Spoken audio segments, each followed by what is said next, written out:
More about living in the time of the coronavirus epidemic. My partner was in a group of people, all females, who met once a week and made mosaics. At least they did until the coronavirus hit. Then they suspended their activities, and that suspension became veritably permanent, so she got some, not all, of them to come over for a little get-together in our backyard. One of them works in a hospital, so she had much to relate, frontline stories about sickness and death. She was one of 4 of the 5 who was taking prescription medicine to counteract depression. 4 of the 5 for clinical depression. Sometimes I think that what I see and hear, the numbers of the virus and unemployment, and the racial difficulties, the police encounters, the shootings and the protests, bad as these are, they are only the visible parts of the iceberg. I know we are all corona crazy, but I wonder about how many are deeply anxious, how many are depressed. Her pals were a small sample, but 4 of the 5 were taking medication because of depression. They had a good time, and my partner thoughtfully described the party as very therapeutic. In this time of social distancing, the year 0 CE, people need to get together. And I wondered about the people who had been unable to attend out of fear of contagion. What kind of shape are they in? Another piece of that glacier is death by drug overdose, and I had completely forgotten about that. It is a huge problem.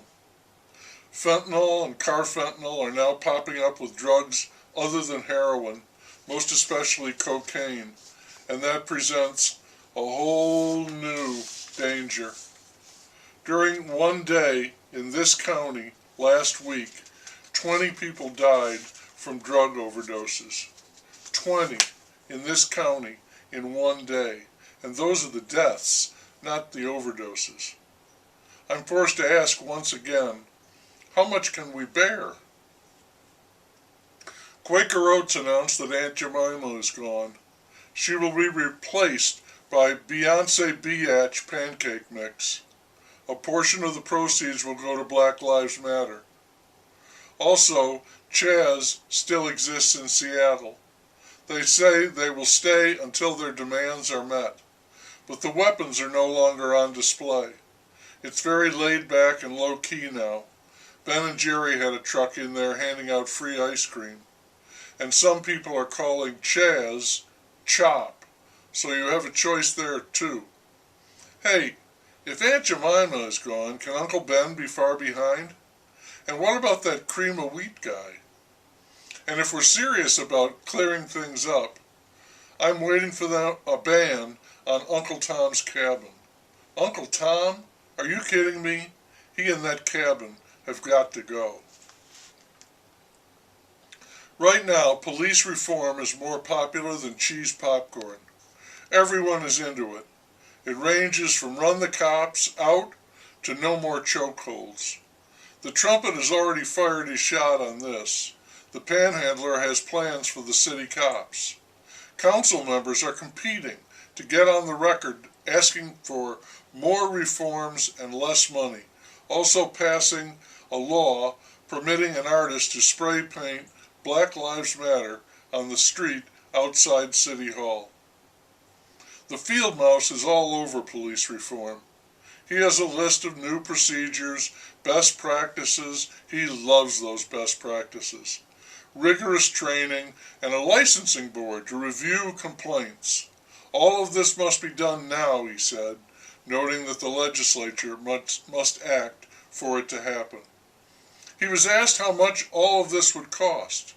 I don't know, he said, but we will find the funding. When the Occupy movement was going on, a version of it was in nearly every city. I do not know why the nation of Chaz has not appeared in all our cities. I would think that after they spray paint Black Lives Matter on the street, they would quickly declare a City Hall Autonomous Zone, CHAZ, throw up blockades, and call in the tents, taco trucks, bands, and porta potties. No one would dare challenge that. I heard they indicted the cop in Atlanta for murder. First they fired him immediately, and now they tag him with a murder charge. There are now no more shades of gray, extenuating circumstances. We can't afford them. There is no tolerance for that, not now. That's too refined. We are now stark. We are now pure black and white. And the black is predominant. Right now, black rules. We understand why. And we know it is not right, but it is necessary. It's a mid-course correction. Black is now ascendant. It's their turn. Black lives matter. White lives don't.